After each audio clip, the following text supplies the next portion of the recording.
Let's talk about discharge. Let's talk about what we see. I bet it's normal. Let's talk consistency. Let's talk about discharge. It's the fluid that keeps us moist and clean. Nothing to worry about unless it's green, in which case you should probably get it seen. Is it thick, like cottage cheese? There's no need to rush, but it's probably thrush.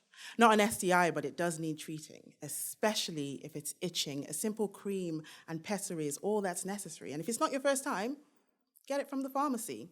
There's no need for shame, because no one's to blame. It happens to the best of us. Thrush. So let's talk about thrush, baby. No, I'm joking, but let's talk about discharge, though. Let's talk about what we see. I bet it's normal. Let's talk consistency. Let's talk about what we see. Did you know that in 2019, half of the British public surveyed couldn't identify the vagina? Couldn't state its function. Not just men, though, that 45% of women couldn't label their labia. Can you? And while we're at it, did you know that your labia can grow? Yeah, over the years, like your ears. Nothing to do with how much sex you're having. It's just a thing it does. So let's talk about discharge. Let's talk about what we see. I bet it's normal.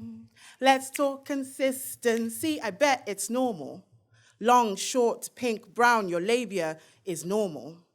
Did you know that in 2018, 1 in 3 women avoided cervical screening because they were embarrassed about the appearance of their labia?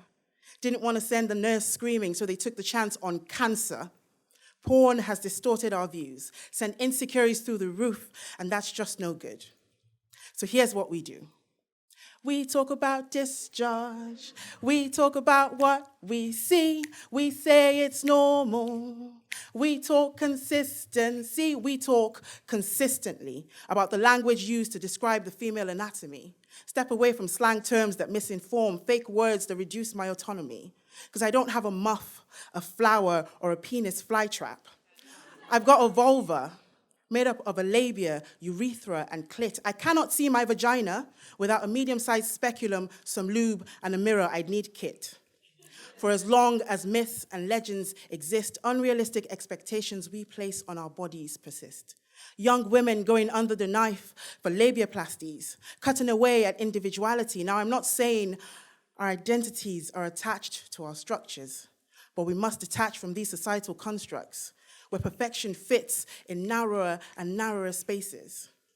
It's time to reframe and reclaim our bodies, to talk openly about discharge and labias and clits, to talk consistently about our physiology.